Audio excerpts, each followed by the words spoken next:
what to do in the wedding and how I'm sustaining myself. I got into a situation because I did not know. I did not know my value or my worth, and I want to keep you guys from doing the same. I got into this mess because I didn't know my worth. And I didn't think I was insecure or I wasn't confident or anything. Like I was T. I had just bleached my hair blonde. I knew I was pretty, but I didn't have a boyfriend. I didn't get any attention, didn't get any DMs. I had really wanted attention. I also really had wanted a fling. I was very vocal about like, oh, I want something. I just wanted somebody to want me, basically. And I have always been intentional about not dating people because I wanted to date for marriage, basically. I didn't want to be caught up with people for meaningless matters. When you realize the root of why you did something, it's so much easier to prevent it in the future. Because of everything that I just told you right now, I was then able to apply that the second go round. So the second time I met someone, it wasn't even nothing serious. Loneliness was at the root of it, and I was able to identify that based on what I'm telling you now. So when you make mistakes, you really have to learn from them, because on this second situation, I was so concerned of replicating the exact same situation that happened the first time again. So I was very like against doing the same thing. Even with that, this individual had told me like that they like me or whatever, and even with that being said, I still chose to stay in the situation. Now let me tell you guys something. Let's pause here. In the event that somebody likes you, that really doesn't go away. You communicating with them and entertaining them is only going to grow that further. I wasn't trying to play with anybody's emotions. I thought that was enough. I thought it was enough to just say that and then continue to be flirtatious and cuddle and like take trips, and it's not funny. And I'm not laughing. I just need to be serious. So one thing I will say, you guys, is don't entertain people that you have no intention of being with, right? If you know who you're either meant to be with, if you like have received like prophecy about like your future spouse or whatever have you, or you just know you're intentional about dating, don't entertain anybody in the process. So moving right along to another piece of advice that I will tell you guys. It may last a long time mentally past when it ends physically, and that's one thing that I feel like everybody doesn't consider or realize. I heard of a lady, this is a true story, I heard of a lady who was like literally still reminiscent about her first love from when she was like a teenager, and she was now a senior citizen. What you get caught up in could last a lot longer mentally than it will physically. You could be in the mall and somebody have the same cologne on, and now, oh my gosh, you're just taken aback to that time where you were with that person doing whatever have you, you know? Don't entertain people that you shouldn't, even if it's just for a moment, just for right now, because you really do not know how long that will last. And the repercussions are just haunting, to say the least. Moving right along. Praying for your future husband. I'm a Christian girl. I'm 21 years old. I never had a boyfriend. I have had my experience. I'm never saying like I never, hugged a man before. Like I'm not saying that. I'm not saying that at all. So I don't want you to think that like I'm talking from experience in this whole entire video. Moving right along. I definitely pray for my future spouse. Like I'm not joking. Like we have sought the Lord for prophecy, you know what I'm saying? I literally pray about, I'm telling you, I pray about everything, right? I'm a person that I pray for what I want, period. Like if I desire it, I'm gonna pray about it.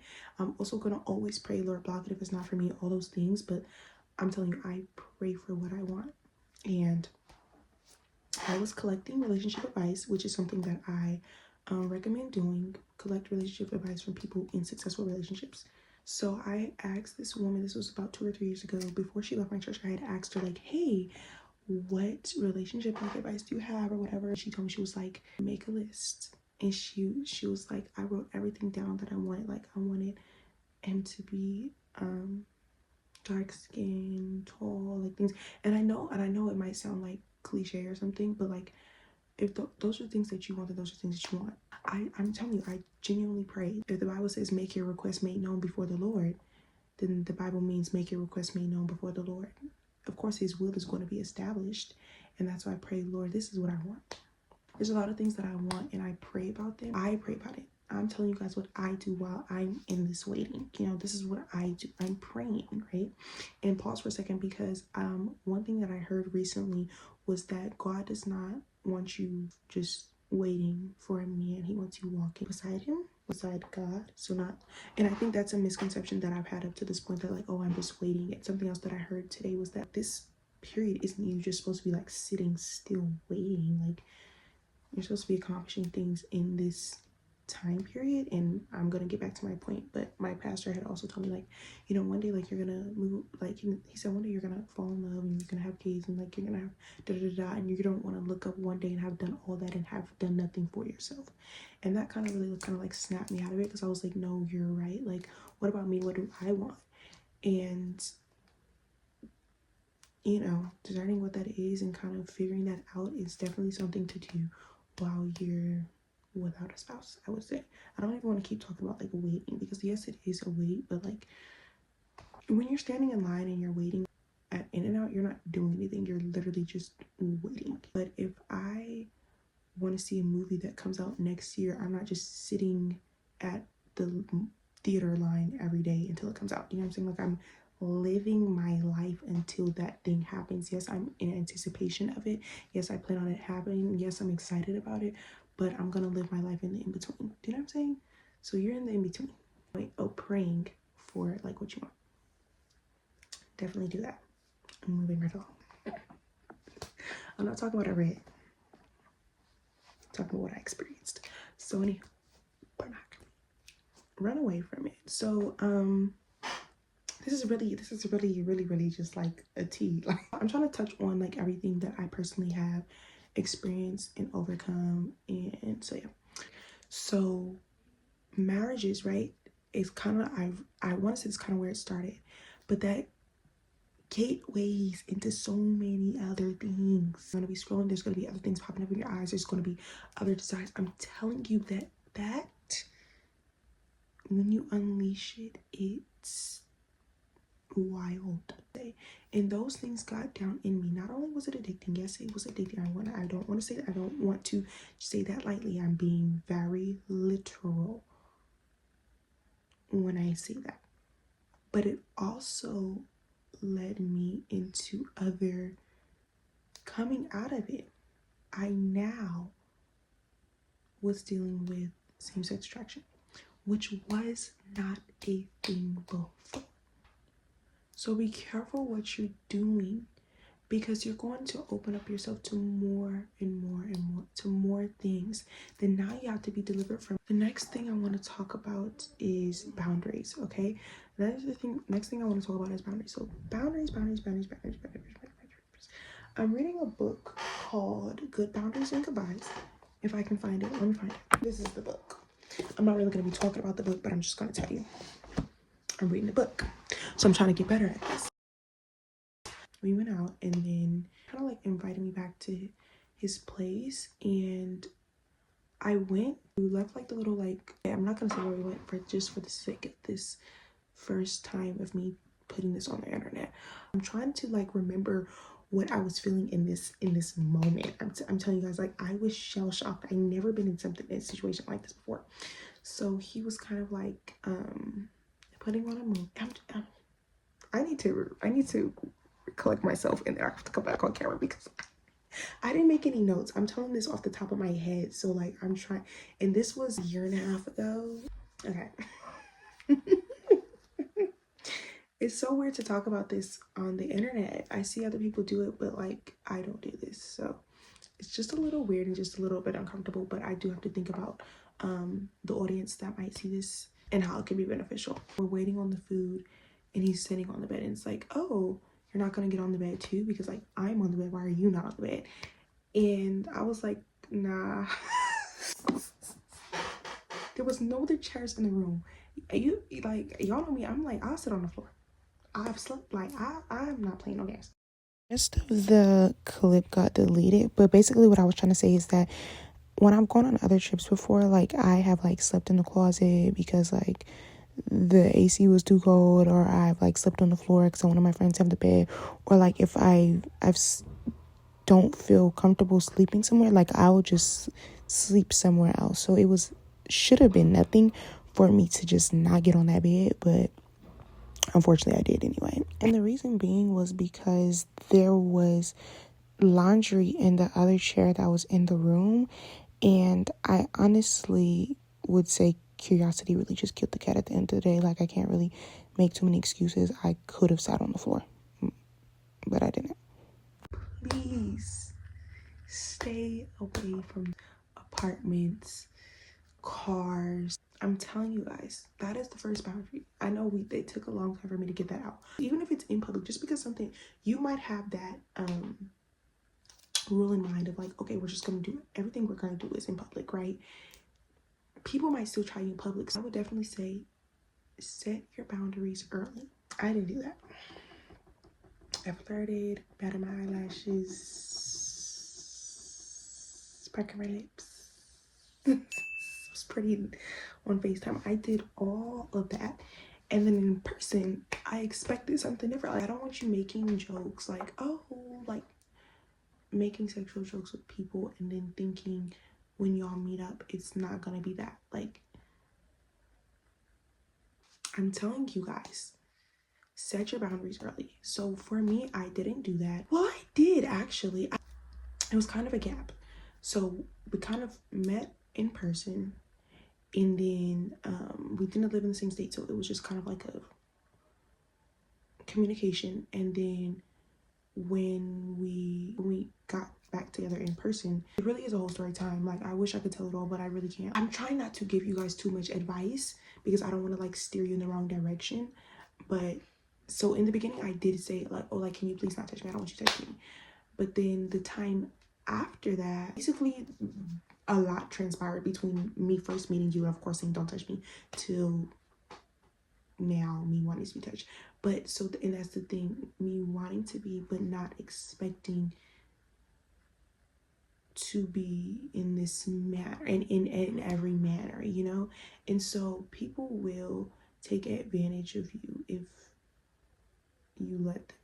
You really have to kind of communicate. So for me, although I was not communicative of my boundaries to begin with, when I was presented with the situation, I was. And it's very important for you to be strong in your faith. It's very important for you to be strong in what you believe, strong in what you know, strong in who you are. That way, when you get in a situation, you can stand on it, right? Because although you may have never been in this situation before, you've been celibate longer than this moment where you're being tempted, right? And so I'm telling you, something rose up in my spirit and really spoke through me when I could not speak. I'm telling you guys, I'm literally telling you guys, like, I'm telling you guys, it felt like this just came out of me. Like, it felt like it just like spoke through me, and I was like, stop. And it was startling. And he was like, taken aback. And I was like, where did that come from? And then it was like I almost started myself. Like, I kind of shocked myself because I didn't even realize that, like, you know, what I was saying. But stop and know are your best friends. Stop and know. And I'm telling you guys, stop and know are so essential. Do not be afraid. I was not afraid. Oh God, you have to guard your bodies. You have to guard your bodies. You have to guard your bodies. You have to guard your bodies. People will play with you. People will pretend that they only want to be your friend, and then as soon as you're behind closed doors, or even not, as soon as you're in close proximity to them, it could be something different. And so there's warning signs, and we're gonna get back to those warning signs in a second, but what I'm telling you guys is stick to your boundaries. Say no. You don't owe anybody anything. You literally don't owe anybody anything. You don't. Say this out loud. I don't owe anybody anything. I don't owe anybody rights to my body. I don't owe anybody rights to my presence. I don't know it. I don't owe anybody a phone call, a video. I don't owe nobody nothing, right? You don't owe anybody anything. I just want to let you guys know that. Moving right along, let's talk about the boundaries we have. Don't go to their bedroom, their room, their apartment, their house, their anything. Don't go behind closed doors with them. Set your boundaries up front now. I told you guys I didn't do that, but cry loud and spare not in the moment. Cry loud and spare not. If they're violating you, scream, scream, scream, scream.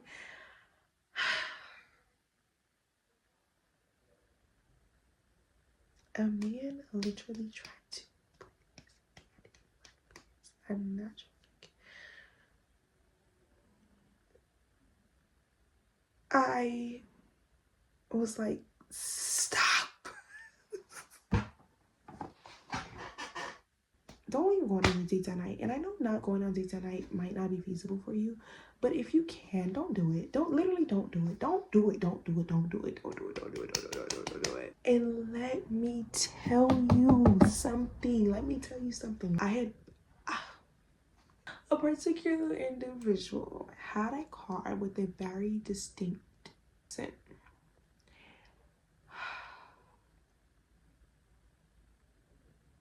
And let me tell you how God will get you. I'm gonna tell you how this person's car used to smell so distinct. I got in somebody else's car and it smelled the exact same. I said, this can't be happening to me. And it really happened to me. I'm telling you guys, it is the smallest things, the scents, oh my gosh.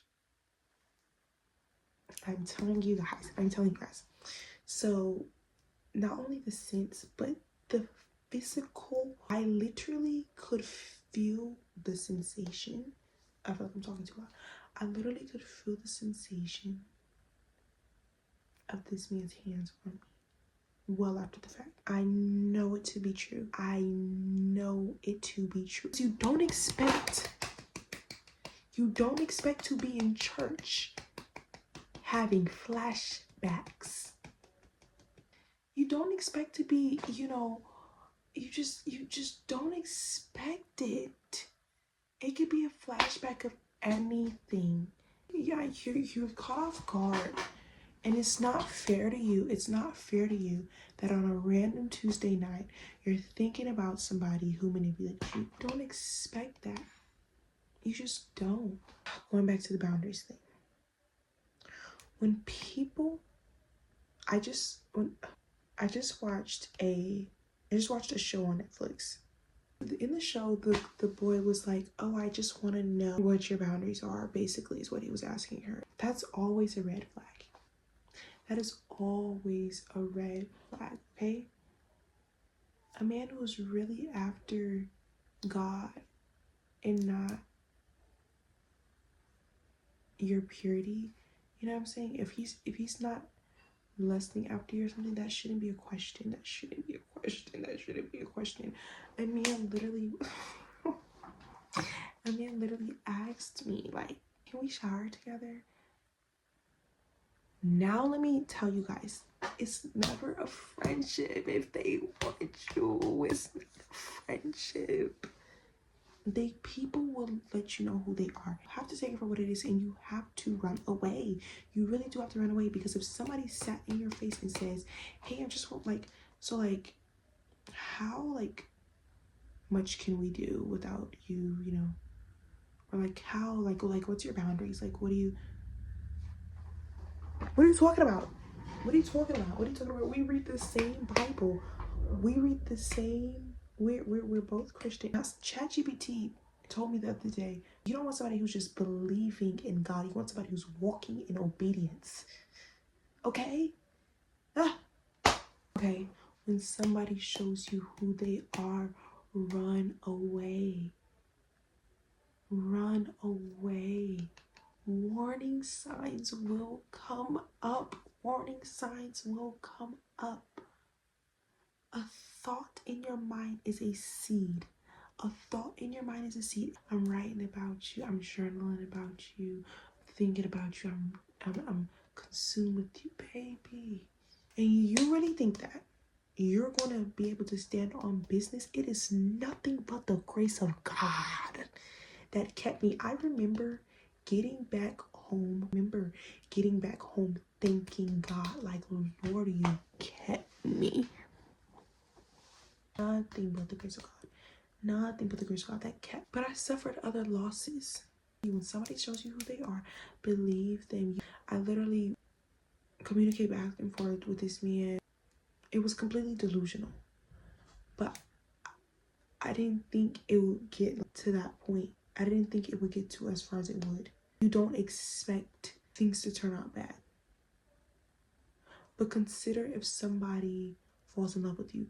Consider if somebody is hurt. Consider if somebody becomes suicidal because you leave them. Do you know what I'm saying? You never know what could happen. Like, you have to consider the repercussions of your actions, and that's something that I didn't do. And I pray God forgives me. You know, God is covered, you know. He's already, you know, Christ has already died for our sins and everything, but you literally must be mindful. Like, you literally have to be mindful. I'm telling you, you have to be mindful, because it's not right. It's manipulative. Manipulation is witchcraft. I've seen girls talk about how they just like to manipulate men. Come on now. Have something for yourself. You know, I remember how that was.